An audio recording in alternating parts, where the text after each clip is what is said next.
Are you a podcaster? Maybe you've got that big idea and you're looking for a network to join.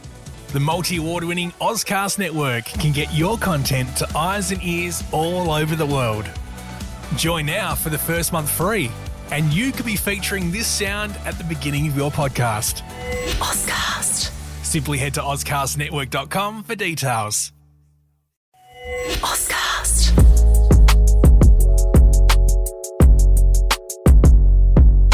Welcome back to Just Putting Around, the podcast where wrestling nostalgia meets unapologetic opinion. I'm your host, Royce Williams, the guy who believes there won't anything scarier than Hell in a Cell match is a manager with a loaded foreign object and a pay-per-view main event clause. Today, we're diving into the top 10 greatest wrestling managers of all time.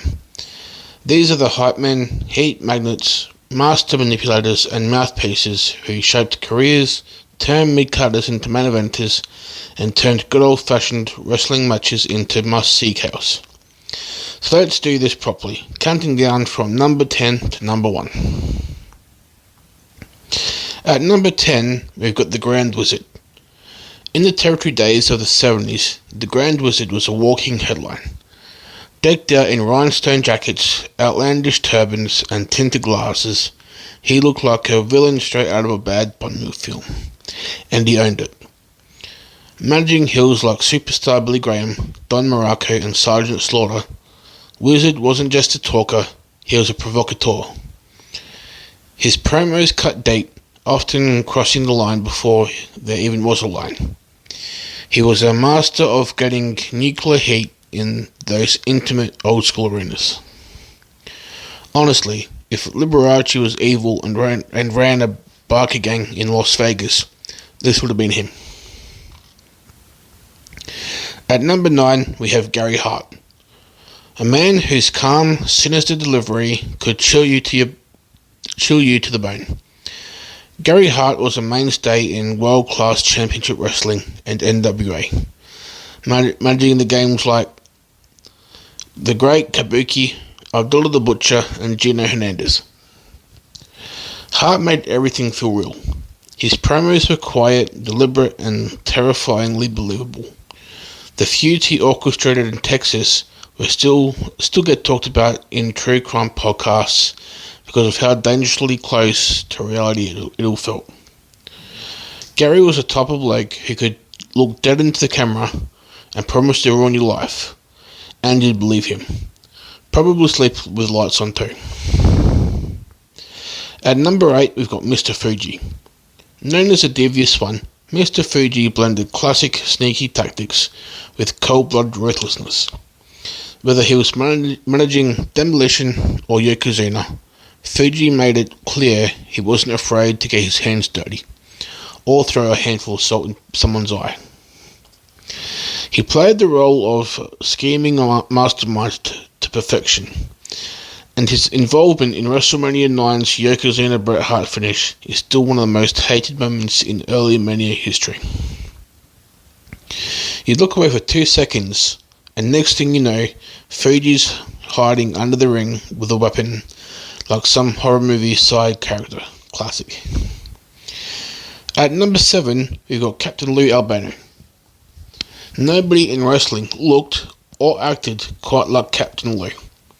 With his rubber bands embedded in his face, wild hair, and chaotic interviews, Lou was one of the most recognisable characters in the 70s and 80s.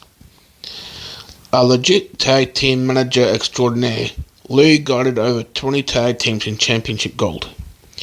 He was also a key figure in the rock and wrestling connection, bridging wrestling with pop culture through his association with Cyndi Lauper. He was like your weird uncle who drank too much at family barbecues, but somehow always came through with a win. At number 6, we have J.J. Dillon. While other managers ranted and raved, Dillon was calculating, composed, and always a step ahead. As the manager of the Four Horsemen, JJ gave the faction an air of legitimacy and sophistication. He played the business-savvy suit against the wild nature of Ric Flair, Tully Blanchard, and Arn Anderson. Every feud he touched felt big, and Dylan was masterful at stacking the odds against babyfaces. He was like the mafia consigliere of the wrestling factions, cool under pressure, dangerous in the boardroom. Next up, we've got sensational Sherri Martel. Sherri Martel could do it all. She could cut a promo, interfere in matches, get the crowd foaming at the mouth, and take bombs like a champ. From managing Macho King Randy Savage to HBK Shawn Michaels and Harlem Heat, Sherri added danger, chaos, and unpredictability wherever she went. She wasn't just window dressing. Sherri was a heat magnet and a threat in her own right. I swear she could cackle into a microphone and have a whole arena boiling in seconds. Criminally underrated. Next up, we've got Miss Elizabeth at number 4. Unlike the loud, antagonistic managers on this list, Elizabeth commanded attention through grace and quiet strength. As the manager and real-life partner and wife of Macho Man Randy Savage, Elizabeth added layers of emotion to the feud. Her tearful reunion with Savage at WrestleMania 7 is still one of the most beautiful moments. She proved he didn't need to scream into a microphone to steal the show. Protect Miss Elizabeth like she's the nice person in a Tarantino movie. At number 3, we have Jim Cornette. Love him or want to strangle him, Cornette was one of the most entertaining managers ever. With his high-pitched rants, southern drawl, and trusty tennis racket, he managed the Midnight Express to tag team dominance in the 80s. He was an old-school heat magnet, willing to take ridiculous bumps and bait crowds into wanting to riot. His promos were vicious, witty, and often crossed the line, and that was the point. You knew if Cornette was on your screen, somebody was getting smacked with a tennis racket before the night was over. At number 2, we have dangerous Paul E. Heyman. The modern era's master manipulator, from ECW's mad scientist to Brock Lesnar's advocate, and then Roman Reigns' wise man. Heyman redefined what it meant to be a mouthpiece.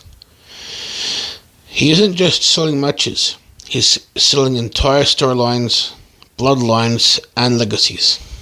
Heyman's promos and dramatic monologues disguise as wrestling hype, and nobody delivers like him.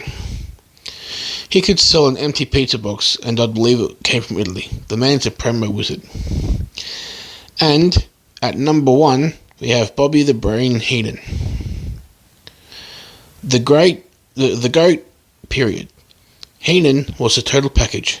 Hilarious, cowardly, cunning, and the best talker of his generation.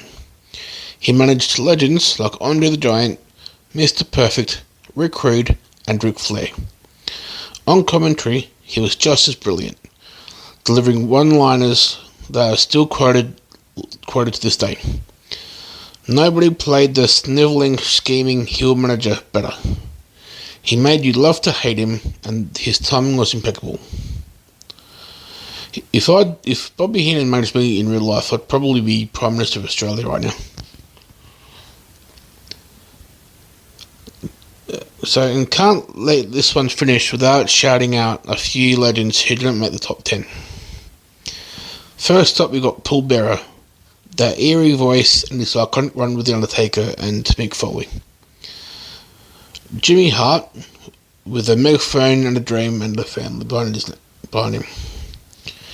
Next up, we've got Dutch Mantel / Zeb Colter, brilliant on the mic and sneakily underrated. And finally, we got Don Callis, the current day menace in AEW, a master strategist. And there you have it, the greatest wrestling managers of all time. Agree, disagree, want to fight me over Jimmy Hart not cracking the top 10? Hit me up on the socials and let's debate it like it's 1987 at the Sportatorium. If you dug this episode, smash that follow, share it with your mates, and stay tuned. Because next next week next 2 episodes will be about Backlash, and then following the Backlash review, we've got the 100th episode. So, and I've been Reese Williams, and remember, if a manager's wearing a glittery suit and carrying a weapon, you're in for a wild ride.